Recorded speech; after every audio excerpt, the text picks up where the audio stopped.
ಭಾರತ ಫ್ರಾನ್ಸ್ನ 6ನೇ ವಾರ್ಷಿಕ ರಕ್ಷಣಾ ಸಂವಾದ ಬೆಂಗಳೂರಿನಲ್ಲಿಂದು ನಡೆಯಿತು. ಸಂವಾದದ ಸಂದರ್ಭದಲ್ಲಿ ರಕ್ಷಣಾ ಸಚಿವ ರಾಜನಾಥ್ ಸಿಂಗ್, ಫ್ರಾನ್ಸ್ ಸಹವರ್ತಿ ಕ್ಯಾಥರಿನ್ ವ್ಯಾಟ್ರಿನ್ ಸೇರಿದಂತೆ ಉಭಯ ದೇಶಗಳ ಅಧಿಕಾರಿಗಳು ಉಪಸ್ಥಿತರಿದ್ದರು. ಇದೇ ವೇಳೆ ರಕ್ಷಣಾ ವಲಯಕ್ಕೆ ಸಂಬಂಧಿಸಿದ ಮಹತ್ವದ ಒಪ್ಪಂದಗಳಿಗೆ ಸಹಿ ಹಾಕಲಾಯಿತು. ಬಳಿಕ ರಾಜನಾಥ್ ಸಿಂಗ್ ಮಾತನಾಡುತ್ತಾ, ಭಾರತ ಫ್ರಾನ್ಸ್ ನಡುವೆ ರಕ್ಷಣಾ ಬಾಂಧವ್ಯ ಬಲವರ್ಧನೆಗೆ ಆದ್ಯತೆ ನೀಡುವ ಜೊತೆಗೆ ಭದ್ರತಾ ಸವಾಲುಗಳನ್ನು ಎದುರಿಸಲು ಕಾರ್ಯತಂತ್ರ ರೂಪಿಸುವ ಅಗತ್ಯವಿದ್ದು, ರಕ್ಷಣಾ ಸಂವಾದ ಪ್ರಮುಖ ಆಧಾರ ಸ್ತಂಭವಾಗಿ ಕಾರ್ಯನಿರ್ವಹಿಸುತ್ತಿದೆ ಎಂದು ಹೇಳಿದರು. ಭಾರತ ಫ್ರಾನ್ಸ್ ನಡುವೆ ಉತ್ತಮ ಸ್ನೇಹ ಮತ್ತು ಕಾರ್ಯತಂತ್ರದ ಪಾಲುದಾರಿಕೆಯನ್ನ ಮತ್ತೆ 10 ವರ್ಷಗಳ ಕಾಲ ವಿಸ್ತರಿಸುವ ಬದ್ಧತೆ ಪುನರುಚ್ಚರಿಸಿದ ಅವರು, ರಕ್ಷಣಾ ಉತ್ಪಾದನೆ, ಸಂಶೋಧನೆ, ಅಭಿವೃದ್ಧಿಯಲ್ಲಿ ತೊಡಗಿಸಿಕೊಳ್ಳುವ ಪ್ರತಿಬಿಂಬವಾಗಿದೆ ಎಂದರು. ಕಾರ್ಯತಂತ್ರದ ಪಾಲುದಾರಿಕೆ, ನಾವೀನ್ಯತೆ, ಪರಸ್ಪರ ಸಹಕಾರದ ಸಂಕೇತವಾಗಿದೆ. ಭಾರತ ಯುರೋಪ್ನ ಒಕ್ಕೂಟದ ನಡುವೆ ರಕ್ಷಣಾ ಪಾಲುದಾರಿಕೆಯನ್ನ ಮತ್ತಷ್ಟು ಗಾಢಗೊಳಿಸಲು ನೆರವಾಗಲಿದೆ ಎಂದರು. ಇನ್ನು ಕ್ಯಾಥರಿನ್ ವ್ಯಾಟ್ರಿನ್ ರವರು ಮಾತನಾಡುತ್ತಾ, ಫ್ರಾನ್ಸ್ ಭಾರತ ನಡುವಿನ ರಕ್ಷಣಾ ಸಂವಾದದಲ್ಲಿ ಪಾಲ್ಗೊಂಡಿರುವುದು ಸಂತಸ ತಂದಿದೆ. ಜೊತೆಗೆ ನಾವೀನ್ಯತೆಗೆ ಹೆಚ್ಚಿನ ಒತ್ತು ನೀಡಲು ಉದ್ದೇಶಿಸಲಾಗಿದೆ.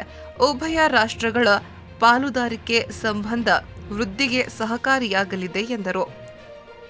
ಇದಕ್ಕೂ ಮುನ್ನ 6ನೇ ಭಾರತ ಫ್ರಾನ್ಸ್ ವಾರ್ಷಿಕ ಸಂವಾದ ಕಾರ್ಯಕ್ರಮಕ್ಕೆ ಆಗಮಿಸಿದ ಫ್ರಾನ್ಸ್ ಸಹವರ್ತಿಗಳನ್ನು ಸಚಿವ ರಾಜನಾಥ್ ಸಿಂಗ್ ಆತ್ಮೀಯವಾಗಿ ಬರಮಾಡಿಕೊಂಡರು. The first MOU that we are going to witness the signing today, Bert Peltier, Deputy Director General for International Relations and Strategy, to kindly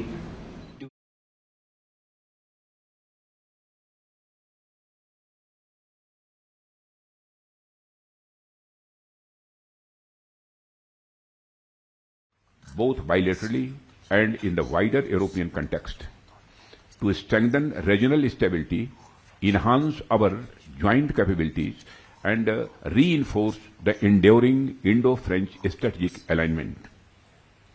Defense has been traditionally an important pillar of our bilateral relationship, and we have developed and strengthened synergies in strategic and security-related matters which are exceptional and futuristic. With global security challenges becoming increasingly complex, I look forward to exchanging perspectives and discussing ways to strengthen our partnership in meaningful and practical ways. Entering into a new endeavor of co-development and production of HAMMER missiles by signing a joint venture between BEL and the Safran.